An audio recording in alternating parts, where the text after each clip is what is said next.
Praise be to Jesus Christ and Blessed Virgin Mary. Welcome back to Catholic Workaby and Ashik Joy. As usual, let us begin with a prayer. Pater noster que vis in caelis, sanctificetur nomen tuum, adveniat regnum tuum, fiat voluntas tua sicut in cielo et in terra. Panem nostrum quotidianum de nobis hodie, et dimitte nobis debita nostra, sicut et nos dimittimus debitoribus nostris, et ne nos inducas in tentationem, sed libera nos a malo. ആമേൻ. കഴിഞ്ഞ വീഡിയോയിൽ നമ്മൾ കണ്ടത് പരിശുദ്ധ കുർബാനയോടുള്ള നിന്ദനം. ആളുകൾ ഏതൊക്കെ രീതിയിലാണ് ഈശോയെ നിന്ദിക്കുന്നത്, especially കൈകളിൽ സ്വീകരിക്കുന്നത് ഈശോയെ വേദനിപ്പിക്കുന്നു എന്നും നാവിൽ മാത്രമേ സ്വീകരിക്കാൻ പാടുള്ളൂ എന്നാണ് ഈശോയുടെ ആഗ്രഹമെന്ന് ഈശോ പറഞ്ഞു. സോ ഇത് ആദ്യമായിട്ട് വീഡിയോ കാണുന്നവരാണെങ്കിൽ ഇത് കരുണയുടെ അവസാന മണിക്കൂർ എന്ന് പറയുന്ന പുസ്തകത്തിലെ സന്ദേശങ്ങളാണ്. സിസ്റ്റർ ജിൻസുർ കോലാൻഡ് എന്ന് പറയുന്ന ഒരു വ്യക്തിക്ക് മേഘാലയയിലെ ഷില്ലോങ്ങിലുള്ള വ്യക്തിക്ക് ലഭിച്ച സന്ദേശമാണ്. ഇതിൻ്റെ ഇംപ്രിമേറ്റർ നൽകിയിട്ടുള്ളത് മോസ്റ്റ് റെവറൻ ആർച്ച് ബിഷപ്പ് വിക്ടറാണ്. ഓക്കെ, സോ ഇംപ്രിമേറ്ററുള്ള പുസ്തകമാണ്, അതുകൊണ്ടാണ് നമ്മൾ ഇത് ഇവിടെ വായിക്കുന്നത്. അപ്പോൾ ഈശോ തുടരുകയാണ് പരിശുദ്ധ കുർബാനയുടെ അവഹേളനം. അതിനു മുമ്പ് ജസ്റ്റ് ഒരു ഇൻട്രൊഡക്ഷൻ പറയട്ടെ. സോ ഈ പുസ്തകത്തിൽ മാത്രമല്ല, ഇത് ലേറ്റസ്റ്റ് സന്ദേശമാണ്. ഈശോ മനുഷ്യവംശത്തോട് സംസാരിക്കുന്ന, സ്വകാര്യ വെളിപാടുകളോട് സംസാരിക്കുന്ന ഏറ്റവും ലേറ്റസ്റ്റ് ആയിട്ടുള്ളതാണ് ഇതിലുള്ളത്. ഇതിനു മുൻപ് നിരവധി സ്ഥലത്ത് രണ്ടാം വത്തിക്കാൻ കൗൺസിലിന് ശേഷം നിരവധി വിശുദ്ധർക്ക് ഈശോ പ്രത്യക്ഷപ്പെട്ട് സന്ദേശം നൽകിയിട്ടുണ്ട്. പരിശുദ്ധ കുർബാന കൈകളിൽ സ്വീകരിക്കുന്നത് ഈശോ വേദനിപ്പിക്കുന്നു എന്ന് ഈശോ നിരവധി സ്ഥലത്ത് ഈശോ ഇത് ആവർത്തിച്ച് പറഞ്ഞിട്ടുണ്ട്. സ്വർഗം പ്രത്യക്ഷപ്പെട്ടത്, സ്വർഗം ചില ദർശകർക്ക് പരിശുദ്ധ കുർബാന നൽകിയതായിട്ട് നമ്മൾ കാണുന്നുണ്ട്. കരപ്പന്താളിയിലെ കൊഞ്ചിത, ഫാത്തിമയിലെ 2-3 പിള്ളേർ, അതുപോലെ കഞ്ചിക്കോട് റാണി ചേച്ചി, ഇവർക്കെല്ലാവർക്കും ഈശോ പരിശുദ്ധ കുർബാന, ഈശോയോ മാതാവോ മാലാഖമാരോ നാവിലാണ് നൽകിയിട്ടുള്ളത്. സോ അതിൽ നിന്ന് തന്നെ നമുക്ക് മനസ്സിലാക്കാം എന്താണ് ഈ സ്വർഗം ആഗ്രഹിക്കുന്നത്. പരിശുദ്ധ കുർബാന നാവിൽ മാത്രം സ്വീകരിക്കാനാണ് സ്വർഗം ആഗ്രഹിക്കുന്നത്. പിന്നെ ഇങ്ങനെ ഈ കൈകളിൽ നൽകുന്ന രീതി വന്നു. വളരെ ബ്രീഫായിട്ട് ഞാൻ പറഞ്ഞുതരാം, ഇത്രയേ ഉള്ളൂ. രണ്ടാം വത്തിക്കാൻ കൗൺസിലിന് ശേഷം വിശുദ്ധ പോൾ ആറാമൻ പാപ്പയെ ഭീഷണിപ്പെടുത്തി കുറച്ച് യൂറോപ്പിലെ ചില രൂപതകളിലെ ബിഷപ്പുമാർ വന്നിട്ടാണ് പോൾ ആറാമൻ പാപ്പയെ ഭീഷണിപ്പെടുത്തിയിട്ട് ഈ ഒരു കാര്യം സമ്മതിപ്പിച്ചത്. അന്ന് പോൾ ആറാമൻ പാപ്പ ഇതൊരു ഇൻഡൽട്ടായിട്ടാണ് നൽകിയത്. ആ രൂപതകൾക്ക് പ്രത്യേക പെർമിഷനായിട്ട് മാത്രം നൽകിയതാണ്. പിന്നീടാണ് അത് വ്യാപിച്ചത്. ഓക്കെ, അപ്പം അന്നും ഇത് നൽകുമ്പോൾ പാപ്പ പറയുന്നുണ്ട്, ട്രഡീഷണലി പരിശുദ്ധ കുർബാന നാവിൽ മാത്രം നൽകുക എന്നുള്ളതാണ് സഭയുടെ രീതി. നിങ്ങൾ നിർബന്ധിച്ചതുകൊണ്ട് നിങ്ങൾക്ക് നൽകുന്നു എന്ന്.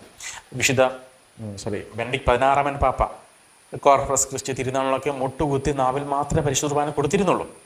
അതുകൊണ്ട് ഒരു പ്രിയമുള്ളവരെ, ഇത് കഴിഞ്ഞ 2000 വർഷമായിട്ട് സഭയുടെ ട്രഡീഷനാണ് ഇത് ചെയ്യും. ട്രഡീഷൻ എന്ന് പറയുമ്പോഴേക്കും പോയിട്ട് ട്രഡീഷണലിസ്റ്റാണെന്നൊന്നും പറഞ്ഞേക്കരുത്. പാരമ്പര്യവാദിയും റാഡിക്കൽ ട്രഡീഷണലിസ്റ്റ് ഒന്നും പറഞ്ഞേക്കരുത്. ഞാനൊരു ട്രഡീഷണലിസ്റ്റ് അല്ല, ഐ ആം എ കാത്തലിക്. വിശുദ്ധർ ചെയ്തിരുന്ന മാതൃകയും മുൻ മാർപ്പാപ്പമാർ പറഞ്ഞൊരു കാര്യവും മുൻ കൗൺസിലുകൾ പറഞ്ഞ കാര്യങ്ങളും മോഡേണിസത്തെ എതിർക്കുകയും ചെയ്യുന്ന ഒരു പാവം കത്തോലിക്കനാണ് ഞാൻ. എന്നെ പിടിച്ചങ്ങ് റാഡിക്കൽ ട്രഡീഷണലിസ്റ്റ് ആക്കി കളയാമെന്നൊന്നും ആരും വിചാരിക്കില്ലേ. അതുകൊണ്ട് തന്നെ പറയുമുള്ളവരെ, അപ്പോൾ ഈ സന്ദേശത്തിൽ മാത്രമല്ല നിരവധി സ്ഥലത്ത് മാതാവ് പറഞ്ഞിട്ടുണ്ട്. അതിലേറ്റവും ഇതുപോലെ തന്നെ ഉള്ളൊരു സന്ദേശമാണ് കോവിഡ് സമയത്ത് എഡ്സൺ ഗ്ലോബർ എന്ന് പറയുന്ന ഇറ്റപ്പേരങ്ക ബ്രസീലിലെ ദർശകന് മാതാവ് കൊടുത്ത സന്ദേശം. ആ ദർശകൻ്റെ പ്രത്യേകത, വിശുദ്ധ ഔസേപ്പ് പിതാവ് സന്ദേശം നൽകുന്നൊരു വ്യക്തിയാണ്. അദ്ദേഹത്തിനും അമ്മയ്ക്കും 1994 മുതലാണെന്ന് തോന്നുന്നു സന്ദേശം നൽകിക്കൊണ്ടിരുന്നത്. 2021-22 നവംബർ മാസം അദ്ദേഹം മരിച്ചു. അദ്ദേഹത്തിൻ്റെ അമ്മ അതിന് മുമ്പ് ശേഷം എങ്ങനെ മരിച്ചു. അപ്പോൾ വിശുദ്ധ ഔസേപ്പ് പിതാവിൻ്റെ ഭക്തി വളരെയധികം പ്രചരിക്കാൻ കാരണമായ ഒരു വ്യക്തിയാണ് എഡ്സൺ ഗ്ലോബർ. അദ്ദേഹത്തിൻ്റെ സന്ദേശങ്ങൾ അദ്ദേഹത്തിൻ്റെ രൂപത ബിഷപ്പ് അംഗീകരിച്ചിട്ടുള്ളതുമാണ്. അപ്പോൾ അവിടെ മാതാവ് അന്ന് കോവിഡിൻ്റെ സമയത്ത് പ്രത്യക്ഷപ്പെട്ടപ്പോൾ ഈ പയ്യൻ എഡ്സൺ ഗ്ലോബർ ചോദിച്ചു, മാതാവേ, ഞങ്ങൾ എന്താ ചെയ്യുക, ഇവിടെ മാസ്ക് ഇട്ടിട്ട് എന്തോ സാധനം ഈ പരിശുദ്ധ കുർബാനയ്ക്ക് ഇങ്ങനെ എടുത്തിട്ടൊക്കെ തരുന്നത്, അപ്പം ഞങ്ങൾ എന്ത് ചെയ്യും? അപ്പം മാതാവ് പറഞ്ഞത്, മുട്ടുകുത്തി നാവിൽ തന്നെ സ്വീകരിച്ചോണം. തീർന്നു. ഇതാണ് സ്വർഗത്തിൻ്റെ അഭിപ്രായം. അതാ.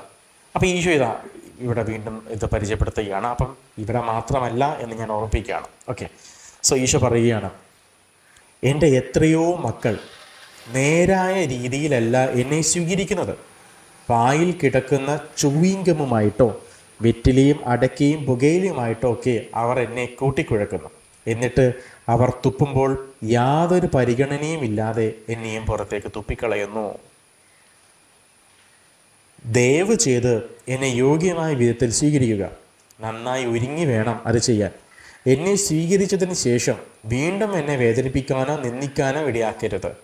എൻ്റെ ശരീരവും രക്തവും കുർബാന സ്വീകരണത്തിൻ്റെ സമയത്ത് മാത്രമല്ല, അതിനുശേഷവും സന്നിഹിതമാണ്. അതിലൂടെ ഞാൻ നിങ്ങളിൽ ജീവിക്കുന്നു. എൻ്റെ കുഞ്ഞുങ്ങളെ, ഞാൻ പരിശുദ്ധ കുർബാന എന്ന കൂദാശ സ്ഥാപിച്ചത് എൻ്റെ ശിഷ്യന്മാരിലൂടെ ഞാൻ പഠിപ്പിച്ച തരത്തിൽ യുഗാന്ത്യത്തോളം അത് അർപ്പിക്കപ്പെടുന്നതിന് വേണ്ടിയാണ്.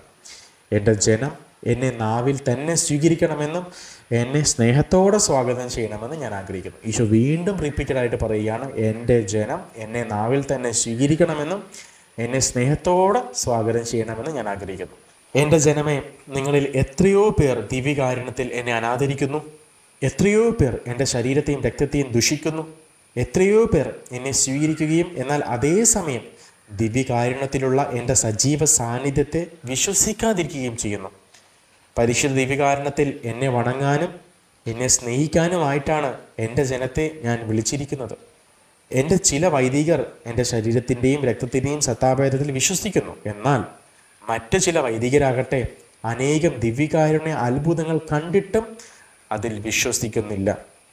ചിലപ്പോഴൊക്കെ കൂദാശാവേളയിൽ അവർ എന്നെ ഉയർത്തിയതിന് ശേഷം ഒരു ശ്രദ്ധയോ പരിഗണനയോ ഇല്ലാതെ എന്നെ താഴെ ആൾത്താരയിലേക്ക് ഇടുന്നു. ഇത് ഞാൻ നേരിട്ട് നിരവധി മാസങ്ങളോളം കണ്ടിട്ടുള്ള കാര്യമാണ്. ഒരു റെസ്പെക്റ്റ് ഇല്ലാതെ ചെയ്യുന്നത്.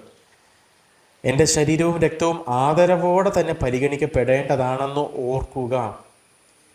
ഈശോ വീണ്ടും റിപ്പീറ്റായിട്ട് പറയുകയാണ്, എന്നെ നാവിൽ തന്നെ സ്വീകരിക്കുക, ഒരിക്കലും എന്നെ കയ്യിൽ സ്വീകരിക്കരുത്. ഇതിൽ കൂടുതൽ എന്താ പറയാനുള്ളത്?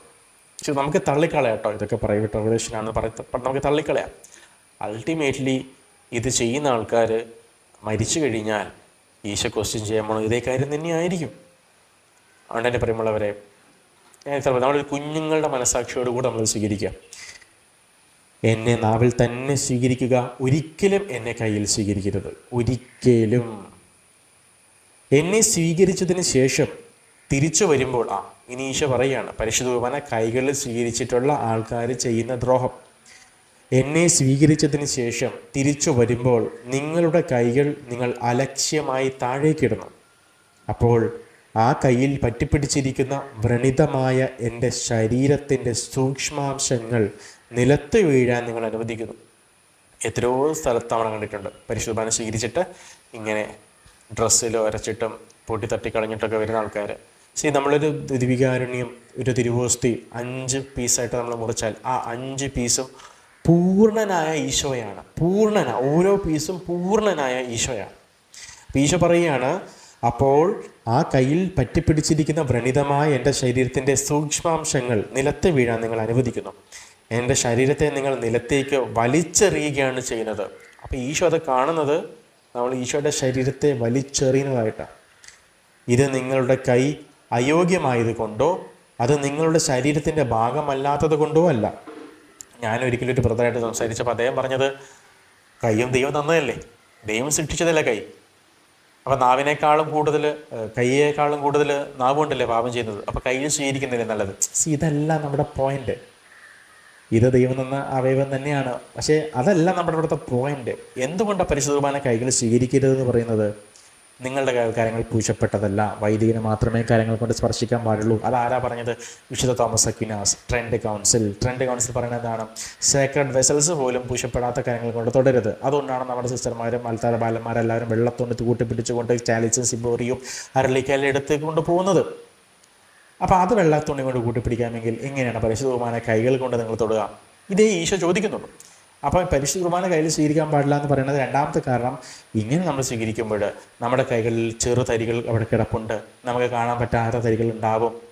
അപ്പോൾ ഇത് അലക്ഷ്യമായിട്ട് താഴെ വീഴും. അത് സാക്രിലേജാണ്, അത് ദൈവ നിന്ദയാണ്. അപ്പോൾ മൂന്നാമതായിട്ട് അതൊരു റെവറൻ്റ് ആയിട്ടുള്ളൊരു വേ അല്ല. ഈശോയോട് റെവറൻസ് കാണിക്കാനുള്ള ഒരു പൂർണ്ണമായൊരു വേ അല്ല അത്. ഇങ്ങനെയല്ല 99.99% വിശുദ്ധരും ചെയ്തിരുന്നത്. ഇങ്ങനെയല്ല 2000 രണ്ടാം വത്തിക്കാൻ കൗൺസിലിന് മുൻപ് വരെ കത്തോലിക്ക വിശ്വാസികൾ ചെയ്തിരുന്നത്. മുട്ടുകുത്തി നാവില, കമ്മ്യൂണിയൻ പ്ലേറ്റൊക്കെ ഉണ്ടായിരുന്നു, താഴെ വെള്ളത്തുണി വിരിക്കുമായിരുന്നു. പരിശുദ്ധ കുർബാന വൈദികൻ്റെ കയ്യിൽ നിന്ന് താഴെ വീണ് പോയാൽ അവിടെ വെള്ളത്തുണി വിരിക്കുമായിരുന്നു, ആരും ചവിട്ടാതിരിക്കാൻ. ഇന്ന് പരിശുദ്ധ കുർബാന വൈദികൻ്റെ കയ്യിൽ നിന്ന് താഴെ വീണ് പോയാൽ മുമ്പിലിരിക്കുന്ന ചേട്ടൻ തന്നെ എടുത്തോട്ട് പോകാ, ചെയ്താ എന്നാ പിടിച്ചെന്നോ. ഞാൻ കണ്ടിട്ടുണ്ട് പരിശുദ്ധ കുർബാന ഇങ്ങനെ 1 രൂപ നാണയം ഉരുണ്ട് പോകുമ്പോൾ ചേച്ചി പിന്നാലെ പോയിട്ട് ഓടിയെടുത്തിട്ട് ആക്കിയിട്ട് പോകണം. അച്ഛനൊരു കുഴപ്പമില്ല. ഞാനൊക്കെ കുഞ്ഞായിരുന്ന സമയത്ത് എൻ്റെ അടുത്ത സിസ്റ്റർമാർ പറയായിരുന്നു, ജീസസ് ആൻഡ് മേരി കോൺവെൻറ്റ് സിസ്റ്റർമാർ പറയായിരുന്നു, പരിശുദ്ധ കുർബാന അവരാണ് എന്നെ ആദ്യ കുർബാന സ്വീകരിക്കാൻ പഠിപ്പിച്ചത്. അവർ പറയായിരുന്നു, പരിശുദ്ധ കുർബാന വീണാൽ തൊട്ടു പോരുത്, നീ തൊട്ടു പോകരുത്, അതെടുക്കാൻ അച്ഛനുണ്ട്. അങ്ങനെയാണ് ഞങ്ങൾ ആദ്യ കുർബാന പഠിപ്പിച്ചിരുന്നത്. അപ്പോൾ ഈശോ പറയുകയാണ്, നിങ്ങൾ എന്നെ നിലത്തേക്ക് വലിച്ചെറിയുകയാണ് ചെയ്യുന്നത്. ഇത് നിങ്ങളുടെ കൈ അയോഗ്യമായത് കൊണ്ടോ അത് നിങ്ങളുടെ ശരീരത്തിൻ്റെ ഭാഗമല്ലാത്തത് കൊണ്ടോ അല്ല, പിന്നെയോ എന്നെ എങ്ങനെയാണ് സ്വീകരിക്കേണ്ടതെന്ന് നിങ്ങൾക്ക് അറിയാത്തത് കൊണ്ടും എൻ്റെ പരിശുദ്ധ ശരീരത്തിൻ്റെ ഓരോ ചെറു കണികയുടെയും വില നിങ്ങൾ അവഗണിക്കുന്നത് കൊണ്ടുമാണ്.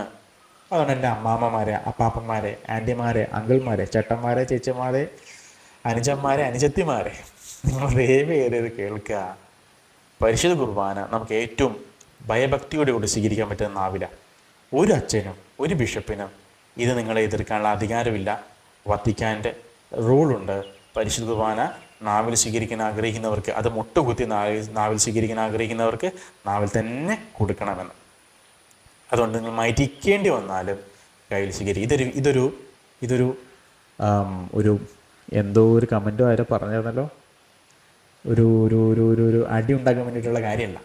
നമ്മുടെ അടുത്ത തലമുറക്ക് നമ്മൾ കൊടുക്കണ്ടേ? അടുത്ത തലമുറക്ക് നിങ്ങൾക്ക് ഈ വിശ്വാസം മതിയോ? എറണാകുളം അങ്കമാലി രൂപതത്തെ പോലത്തെ വിശ്വാസം മതിയോ നിങ്ങൾക്ക് കൊടുക്കാൻ? അടുത്ത തലമുറക്ക് വിശുദ്ധർ ചെയ്ത മാതൃക കൊടുക്കണ്ടേ? നിങ്ങളതിൽ കോൺട്രിബ്യൂഷൻ ചെയ്യാൻ ആഗ്രഹിക്കുന്നുണ്ടോ? അതുകൊണ്ട് ആ വിശുദ്ധർ ചെയ്തതുപോലെ നിങ്ങൾ ചെയ്യും. നമ്മുടെ അപ്പനപ്പാപ്പന്മാർക്കുണ്ടായിരുന്ന വിശ്വാസം നമുക്കുണ്ടോ? നമുക്ക് ലഭിച്ച ഇത്ര, അങ്ങനെയെങ്കിൽ നാളെ നമ്മുടെ മക്കൾക്ക് ലഭിക്കാൻ പോകുന്നത് എത്രയായിരിക്കും? നാളെ അവരും വിശ്വാസത്തിൽ ജീവിക്കണ്ടേ, നിത്യജീവൻ പ്രാപിക്കണ്ടേ? അപ്പോൾ നമുക്കിങ്ങനെ ഫൈറ്റ് ചെയ്യേണ്ടി വരും.